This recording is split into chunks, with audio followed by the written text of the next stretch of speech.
Hello मेरे प्यारे दोस्तों, कैसे हैं आप लोग। आज मैं आप लोगों के लिए जो है एक नई सीरीज लेके आया हूं जिसमें अनेक पुरुषों के महान पुरुषों के बारे में बात करेंगे। और उन्हीं में से आज जो है हमारे एक पुरुष हैं जो है गौतम बुद्ध। और यहाँ पर हम जो है गौतम बुद्ध के जीवन और उनके कार्यों के बारे में वर्णन करेंगे। तो चलिए इसी के साथ ये सीरीज शुरू करते हैं और जानते हैं गौतम बुद्ध के बारे में। ठीक है, तो गौतम बुद्ध महावीर के समकालीन थे। इनके बचपन का नाम सिद्धार्थ था और इनका जन्म 563 ईसा पूर्व, ठीक है, ईसा पूर्व यानी कि बीसी है, ठीक है, शाक्य नामक क्षत्रिय कुल में कपिलवस्तु के निकट नेपाल की तराई में अवस्थित लुबनी में हुआ था। ठीक है, यानी कि ये जो है ये नेपाल हमारा जो पड़ोसी देश है, उस पड़ोसी देश में जो है एक जगह है लुबनी। ठीक है, लुबनी के कपिलवस्तु में हुआ था और ये शाक्य वंश के थे। ठीक, गौतम के पिता शुद्धोधन कपिलवस्तु के निर्वाचित राजा और गणतांत्रिक शाक्यों के प्रधान थे। उनकी माता महामाया देवी कौशल राज्य की कौलीय वंश की राजकुमारी थी। गौतम गोत्र में पैदा होने के कारण इन्हें गौतमी कहा जाता है। ठीक, अब जो इनके पिता थे, उनके पिता कौन थे? शुद्धोधन थे। ठीक है, और ये क्या थे? कपिलवस्तु के जो है निर्वाचित राजा और गणतांत्रिक शाक्यों के प्रधान थे। ठीक है, जो गणतांत्रिक शाक्य थे,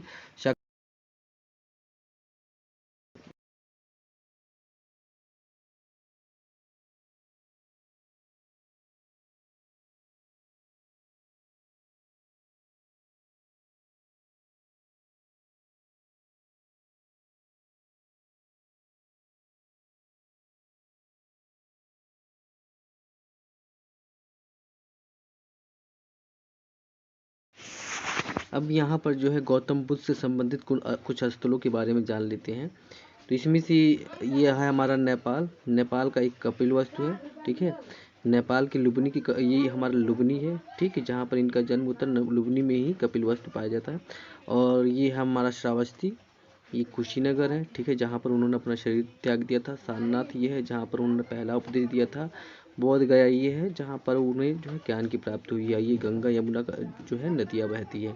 आप इस भारत के मानचित्र में देख सकते हैं, ये वाला हिस्सा जो है नेपाल की लगी जो सीमावर्ती इलाका है। ठीक है, ये इस इलाके में जो है इनका पूरा धर्म प्रचार और संबंधित स्थल है। ठीक, अब देखते हैं बुद्ध के जन्म के एक सप्ताह पश्चात इनकी माता माया देवी की मृत्यु हो गई। इसलिए इनका पालन पोषण इनकी मौसी महाप्रजापति गौतमी ने किया था। ठीक है, वैसे कहा जाता है कि महामाया जो है प्रसव, उस समय जो है डॉक्टर वगैरह नहीं रहते थे, तो महामाया का जो है प्रसव के दौरान मृत्यु हो गया था। तो एक सप्ताह के बाद मृत्यु हुआ था, तुरंत नहीं हुआ था। तो उसके बाद जो है इनके पिता जो थे शुद्धोधन, उन्होंने जो है महाप्रजापति से जो है इनके पिता ने यानी कि शुद्धोधन ने शादी कर लिया था। ठीक है, उसके बाद जो है गौतम बुद्ध की 16 वर्ष की आयु में शाक्य कुल की कन्या यशोधरा, ठीक है, जिन्हें जो है क्या नाम दिया गया है और भी नामों से जाना जाता है, जैसे बिंबा, गोपा, भद्रकच्छना इत्यादि अन्य नामों से भी जाना जाता है, से इनका विवाह हो गया था और इनसे जो है एक पुत्र की भी प्राप्ति हुई थी। ठीक है, तो यहाँ पर ये हो गया। आगे देखते हैं। अब बचपन से गौतम का ध्यान आध्यात्मिक चिंतन की ओर था। 29 वर्ष की आयु में महावीर प्रसाद की तरह बुद्ध भी घर से निकल पड़े और गृह त्याग के उपरांत सिद्धार्थ अनुमा नदी के तट पर अपने सिर को मुड़वाकर भिक्षुओं का काषाय वस्त्र धारण किया। ठीक है, यानी कि इन्होंने जो है, वैसे तो कहा जाता है कि शुद्धोधन जब बचपन में जो है, जब क्या नाम है क्या नाम है सिद्धार्थ जब माँ की गर्भ में थे, तभी वहाँ पे कुछ ऋषियों ने ये भविष्यवाणी की थी कि आपका बेटा जो है बहुत बड़ा साधु बनेगा और इसलिए जो है लोगों का कल्याण करेगा। तो इसीलिए जो है उनके पिता काफ़ी चिंतित रहते थे और यहाँ पर जो है इसी वजह से जो है उन्होंने 16 वर्ष की आयु में ही लोगों के कहने पे यानी कि मुनियों के कहने पे उन्होंने उनकी शादी यशोधरा से कर दी। ठीक है, अब जब ये बचपन से ही जब बचपन में ही शादी हो गई थी, लेकिन उनका मन जो है भौतिक जीवन में नहीं लगा हुआ था। ये जब 29 वर्ष के हुए तो उन्होंने जो है अपना गृह त्याग दिया, यानी कि जिस तरह से महावीर प्रसाद ने 30 वर्ष की आयु में जो है गृह का त्याग किया था, उसी तरह से इन्होंने 29 वर्ष की आयु में गृह का त्याग कर दिया था। ठीक है, और गृह त्याग करने के बाद जो है ये ओनोमा नदी है, ठीक है, ओनोमा नदी के तट पर पहुँचे, ठीक है, जिसको निरंजना नदी भी कहते हैं, ठीक है, के तट पर पहुँचे और वहाँ पर भिक्षुओं का काषाय वस्त्र धारण किया। ठीक है, ये वस्त्र का नाम है काषाय वस्त्र, उसको धारण किया। अब यहाँ पर कुछ उनके जीवन से संबंधित और भी तथ्य है, जैसे हम देख सकते हैं कि इनका जन्म जो है 563 ईसा पूर्व हुआ था। जन्मस्थल क्या है, लुबनी है, ठीक है, लुबनी, जो कि कपिलवस्तु में वर्तमान रुक्मिणीदेई जो नेपाल में पड़ता है में हुआ था। ठीक है, पिता कौन थे, शुद्धोधन थे, जो कि शाक्य राजा कपिलवस्तु के शासक थे। ठीक है, माता कौन थी, महामाया देवी थी, जो कौलीय गणराज्य की राजकुमारी थी। और बचपन का नाम क्या था इनके, सिद्धार्थ था। ठीक है, जैसे महावीर प्रसाद के बचपन का नाम जो है, क्या नाम, महावीर प्रसाद के बचपन का नाम वर्तमान था, उसी तरह से इनके बचपन का नाम सिद्धार्थ था। यानी कि ये हम ज्ञान प्राप्ति की पहले की बात है। और इनके जो है गोत्र गौतम होने के कारण इन्हें गौतमी नाम से भी जाना जाता है। ठीक, पालन पोषण किसने किया, माता जो थी इनकी, यानी कि जो दूसरी माता थी, जो प्रजापति गौतमी, यानी कि इनकी मौसी कहा जा सकता है, मौसी थी, जो कि बाद में उनकी माता बन गई। ठीक है, विवाह इनका जो है 16 वर्ष की अवस्था में हुई थी और यशोधरा से हुई थी, जो क्या थी, कौलीय गणराज्य की राजकुमारी थी। ठीक है, इनसे एक पुत्र हुआ था जिनका नाम राहुल रखा गया था। गृह त्याग की घटना जो है क्या कहलाती है, यानी कि जब इन्होंने जो है 29 वर्ष की आयु में जब घर का त्याग किया था, तो उस समय को क्या कहते हैं, महाभीष निष्क्रमण। ठीक है, और उससे घर त्यागने से पहले जो है कहा जाता है कि ये अपने सारथी के साथ जो है शहर का भ्रमण करने के लिए निकले थे। तो जो रथ को चला रहा था, जो सारथी था, ठीक है, उस सारथी का नाम क्या था, चन्ना था, और जिस घोड़े से निकले थे उस घोड़े का क्या नाम था, कंथक था। ठीक है, कंथक था। और जब इन्होंने घर का त्याग दिया था तो वो सबसे पहले जो है किस गुरु के पास गए थे, जो ध्यान गुरु थे या फिर प्रथम गुरु कह सकते हैं, वो गुरु कौन थे, अलार कलाम। ठीक है, उनके गुरु का क्या नाम था,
तो महात्मा बुद्ध के अनुसार संसार दुखमय है और लोग केवल काम या लालसा, जिसको इच्छा या लालसा क्या कह सकते हैं, के कारण दुख प्राप्त करते हैं। ठीक है, जैसे कि कह सकते हैं कि संसार दुखों का घर है। ठीक है, इच्छा यानी कि तृष्णा जिसको कहते हैं दुखों का कारण है। इच्छाओं के त्याग से ही मनुष्य दुखों से छुटकारा पा सकता है। इच्छा को अष्ट मार्ग पर चलकर ही समाप्त किया जा सकता है। यही है यहाँ पर आर्य सत्य। ठीक है, बौद्ध के 4 आर्य सत्य हैं। दुख, ठीक है, संसारी दुखों का कारण घर है। ठीक, दुख समुदाय यानी कि तृष्णा दुखों का कारण है और इच्छाओं के त्याग से ही मनुष्य दुखों से छुटकारा पा सकता है। ये दुख निरोध है और दुख निरोधगामिनी प्रतिपदा का मतलब है कि इच्छा को अष्ट मार्ग पर चलकर समाप्त किया जा सकता है। यानी कि तृष्णा या इच्छा जो है उसे एक अष्ट मार्ग है, उसी अष्ट मार्ग पर चल के उसे समाप्त किया जाता है। उनकी शिक्षा है कि अत्यंत विलास करना चाहिए और न अधिक, यानी कि न ही ज़्यादा हमको विलासी होना चाहिए और न ही अधिक संयम यानी कि अधिक कठोर होना चाहिए। ठीक है, वे मध्यम मार्ग के प्रतिपादक थे और बुद्ध ने अपने अनुयायियों के लिए आचार नियम विनय निर्धारित किए थे। गौतम बुद्ध ने दुख की निवृत्ति के लिए अष्टांगी मार्ग, जो अभी मैंने बताया, ठीक है, अष्टांगी मार्ग का उपाय करना चाहिए। और वो अष्टांगी मार्ग कौन कौन से हैं ये यहाँ पर देख लेते हैं। पहला है प्रज्ञा स्तंभ, जिसमें क्या होता है, सम्यक दृष्टि और सम्यक संकल्प होता है। सम्यक दृष्टि में क्या है, वस्तुओं को उनके वास्तविक स्वरूप में देखना। ठीक है, और सम्यक संकल्प क्या है, भौतिक सुखों के प्रति आकर्षण का त्याग कर देना है। ठीक, और दूसरा अष्टांगी मार्ग क्या है कि शील स्कंद। ठीक है, इसमें 3 है, कौन कौन से हैं, सम्यक वाक, सम्यक कर्मांत, सम्यक जीविका। सम्यक वाक क्या है, सदा सत्य बोलना होता है। ठीक है, सम्यक कर्मांत यानी कि सदा सत्य कर्म करना चाहिए, यानी कि अच्छे कर्म करना चाहिए।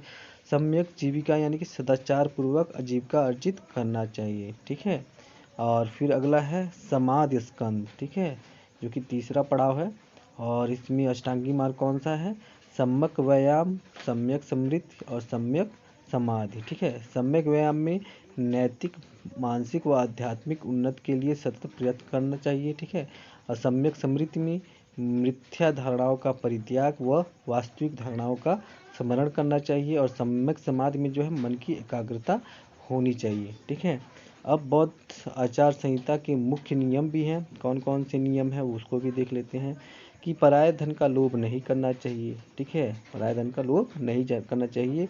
हिंसा नहीं करना चाहिए। ठीक है, हिंसा भी नहीं करना चाहिए, यानी कि अहिंसा का मार्ग अपनाना चाहिए। नशे का सेवन कभी नहीं करना चाहिए। झूठ नहीं बोलना चाहिए और दुराचार से दूर रहना चाहिए। दुराचार से दूर मतलब कि बुरे काम नहीं करना चाहिए। ठीक है, ये 4 क्या नाम है, 5 आचार संहिता हैं जो कि बुद्ध से संबंधित हैं। अब इनकी संगतियाँ हुई थी। ठीक है, बौद्ध धर्म की 4 संगतियाँ हुई थी, चारों को हम लोग देख लेते हैं। जैसे प्रथम बौद्ध संगति कब हुई थी, 483 ईसा पूर्व, यानी कि जब गौतम बुद्ध का मृत्यु हुआ था उसी समय जो है पहला बौद्ध संगत हुई थी, जो कि राजगृह में हुई थी।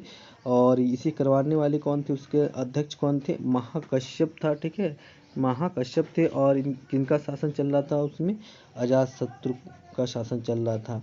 और ये जो राजगृह है, ठीक है, राजगृह में सप्तपर्णा नामक गुफा में जो है ये बौद्ध संगति हुई थी। और इसमें काम क्या था कि सूत पीटक तथा विनय पीटक का संग्रह करना था। ठीक है, और दूसरी बौद्ध संगत कब हुई थी, वो भी 383 ईसा पूर्व, यानी कि 100 साल बाद हुआ था। ठीक है, और ये वैशाली में हुआ था।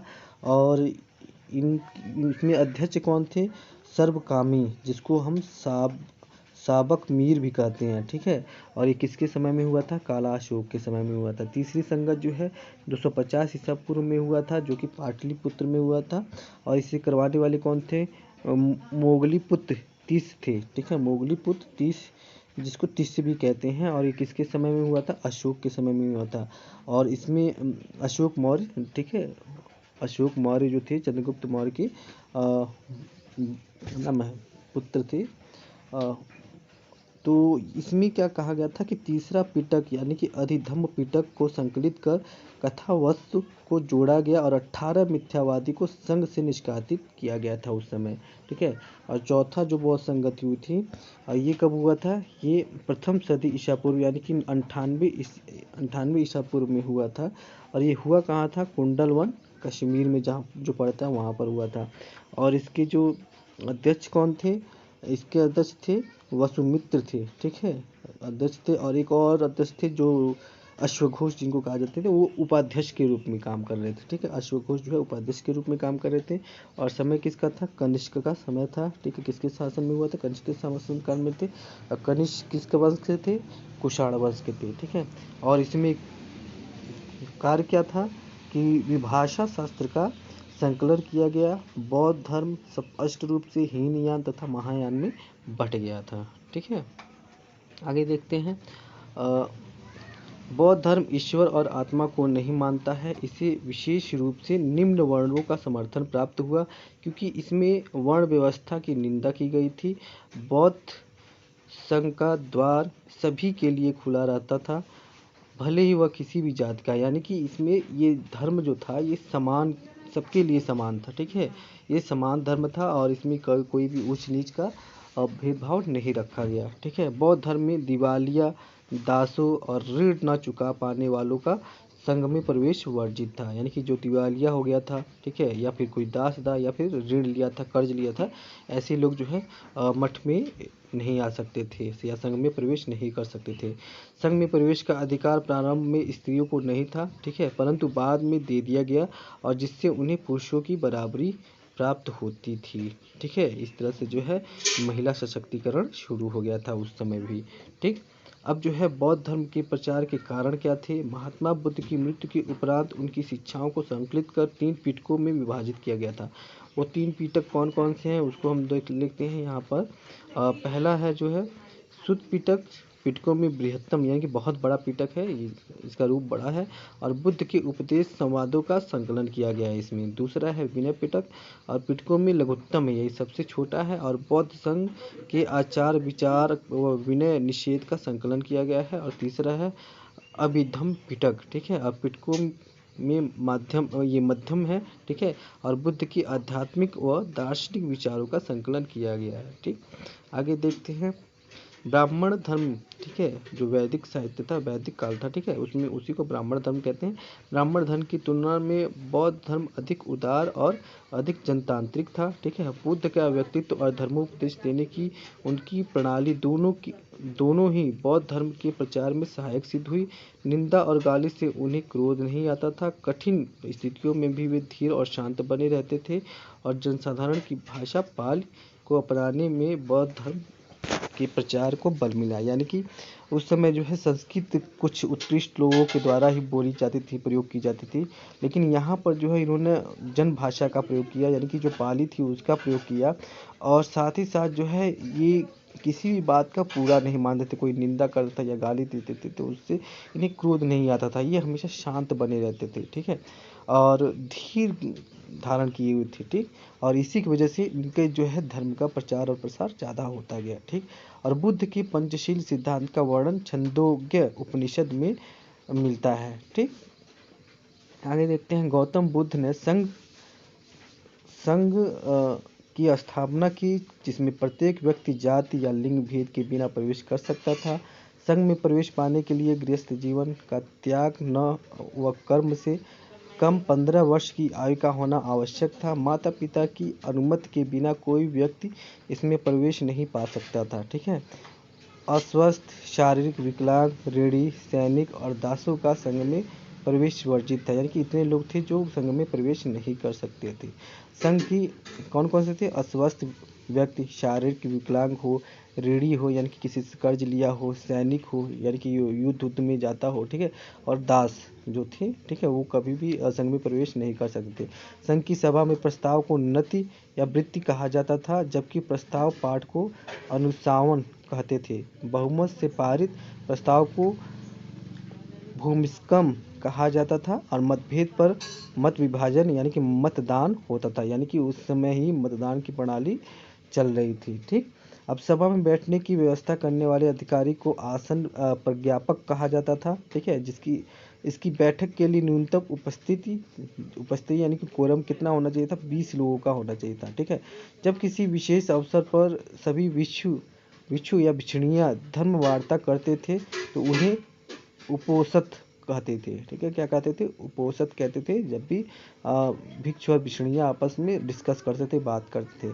संघ में प्रविष्ट होने को उपसंपदा कहा जाता था, यानी कि एक उपसंपदा जो है एक क्या कह सकते हैं, प्रवेश का एक साधन था, ठीक है। गृहस्थ जीवन का त्याग प्रव्रज्या कहलाता था, यानी कि जब घर को त्याग करके बौद्ध धर्म को अपनाते थे तो घर का त्याग प्रव्रज्या कहलाता था और धर्म में सम्मिलित होना उपसंपदा कहलाता था। प्रव्रज्या ग्रहण करने वाले को श्रमणेर कहते थे और श्रमणेर किसी आचार्य से शिक्षा प्राप्त कर लेने के बाद उपसंपदा या भिक्षुपदा का अधिकारी बन जाता था, ठीक है। तो ये यहाँ तक हो गया। अब आगे देखते हैं। श्रमणेरों के लिए उसे 20 वर्ष की आयु का होना अनिवार्य था, ठीक है। उसे 10 शिक्षाओं का पालन करना पड़ता था, जिसमें शिक्षाप्रद कहा जाता था। बौद्ध धर्म के अनुयायी 2 वर्गों में बटे हुए थे। एक तो था भिक्षु भिक्षुणी और दूसरा था उपासक या उपासिकाएं, ठीक है। अब ये भिक्षु भिक्षुणी क्या थे, यानी कि जो सीधे संघ में प्रवेश करते थे वो भिक्षु भिक्षुणी होते थे। जो घर पे रहते गृहस्थ को भी देखते थे उसे उपासक या उपासिकाएं कहा जाता था। गृहस्थ जीवन में रहकर बौद्ध धर्म को मानने वाले लोगों को उपासक कहा जाता था और बौद्ध भिक्षु दैनिक प्रथाओं में बुद्धम शरणम गच्छामि, धम्मम शरणम गच्छामि एंड संघम शरणम गच्छामि का उच्चारण करते थे, ठीक। बौद्ध संघ में शामिल होने के बाद इनके सदस्यों को इंद्रिय निग्रह या अपरिग्रह, धनहीनता और श्रद्धा का संकल्प लेना पड़ता था, ठीक है। यानी कि इंद्रियों की इच्छाओं को नहीं यूज करना है, ठीक है, प्रयोग नहीं करना है। अपरिग्रह मतलब कि धन एकत्रित नहीं करना है। श्रद्धा का संकल्प लेना है। ये सारी चीज़ों को उन्हें शपथ लेना पड़ता था। बौद्ध धर्म के 3 प्रमुख अंग थे, बुद्ध, संघ और धम्म। ये 3 प्रमुख अंग थे और बुद्ध के निर्वाण के 2 साल बाद, ठीक है, प्रसिद्ध मौर्य सम्राट अशोक ने बौद्ध धर्म को ग्रहण किया और युग परिवर्तन घटना शुरू हो गया और यहीं से जो है बौद्ध धर्म का प्रचार प्रसार शुरू हो गया। अशोक ने अपने धर्मदूतों के द्वारा इस धर्म को मध्य एशिया, पश्चिम एशिया और श्रीलंका में फैलाया। इसे विश्व धर्म का रूप दिया, ठीक है। और इस तरह से जो है बौद्ध धर्म विदेशों में जो है काफ़ी विस्तृत रूप में फैल गया। बौद्ध धर्म के पतन के कारण कौन कौन से थे? ईसा की 12वीं सदी तक आते आते बौद्ध धर्म भारत में लुप्त हो गया। इसमें भी ब्राह्मण धर्म की वे सभी बुराइयां आ गई जिनके विरुद्ध इनके आरंभ में लड़ाई छेड़ी थी, ठीक है। यानी कि इन्होंने वैदिक काल की विरुद्ध जो है जो भी धर्म में परिवर्तन किया करके एक नए धर्म का निर्माण किया, वो सारी बुराइयां जो वैदिक काल में थी वही बुराइयां इनमें भी आ गई, ठीक। अब बौद्ध धर्म की चुनौती का मुकाबला करने के लिए ब्राह्मणों ने अपने धर्म को सुधारा। उन्होंने गोधन की रक्षा पर बल दिया। गोधन मतलब कि गाय से संबंधित है, ठीक है। स्त्रियों और शूद्रों के लिए भी धर्म का मार्ग प्रशस्त किया। कालांतर में बौद्ध धर्म में विकृतियां आ गई। बाद में उन्होंने जनसामान्य की भाषा पाली को छोड़ दिया और संस्कृत को ग्रहण कर लिया, ठीक है, जो केवल विद्वानों की भाषा थी। यानी कि जो जनमानस की भाषा थी कालांतर में, यानी कि उनकी जो 2 भाग हो गए थे, एक कौन सा था वज्रयान और एक कौन सा था महायान, ठीक है। इन्होंने क्या किया, समय के साथ बदलते समय बीतते हुए जो है इन्होंने जो जनमानस भाषा थी पाल थी उसको त्याग करके संस्कृत भाषा का प्रयोग करना शुरू कर दिया था, जिससे क्या हो गया, जिससे इनके धर्म को जो है छेड़ होना शुरू हो गया, ठीक है। अब जब जन सामान्य के लोगों से वो दूर हो जाएगा तो ऐसा तो होना जाहिर सी बात है। ईसा की 1ली सदी से वे बड़ी मात्रा में प्रतिमा पूजन करने लगे और उपासकों से अत्यधिक चढ़ावा लेने लगे। बौद्ध विहारों को राजाओं से भी संपत्ति के दान मिलने लगे और इन सभी बौद्धों से भिक्षुओं का आज जीवन में विलासितापूर्ण बन गया। ठीक है, यानी कि जो सन्यासी का जीवन जी रहे थे, ठीक है, जो अपना सर मुड़वा रहे थे, एक वस्त्र धारण कर रहे थे, अब वो चीज़ क्या था, अब स्त्रियों का भी प्रवेश हो गया, तो इसकी वजह से जो है अभी विलासितापूर्ण जीवन हो गया और राजा वगैरह सब दान देने लगे। तो इससे क्या हो गया, धन जब आता है तो आदमी विलासी हो ही जाता है। तो बिहारों में अपार संपत्ति और स्त्रियों के प्रवेश होने से उनकी स्थिति और भी बिगड़ी। बौद्ध भिक्षु नारी को भोग की वस्तु समझने लगे। ठीक है, अब जो है वहाँ पर विलासिता जब आ गई तो नारी भोग भी शुरू हो गया। ठीक, अब आगे देखते हैं। एक समय बुद्ध ने अपने प्रिय शिष्य आनंद से कहा भी था, ये बात उन्होंने पहले ही बता दिया था कि यदि बिहारों में स्त्रियों का प्रवेश हुआ तो यह धर्म 1000 वर्ष रहता।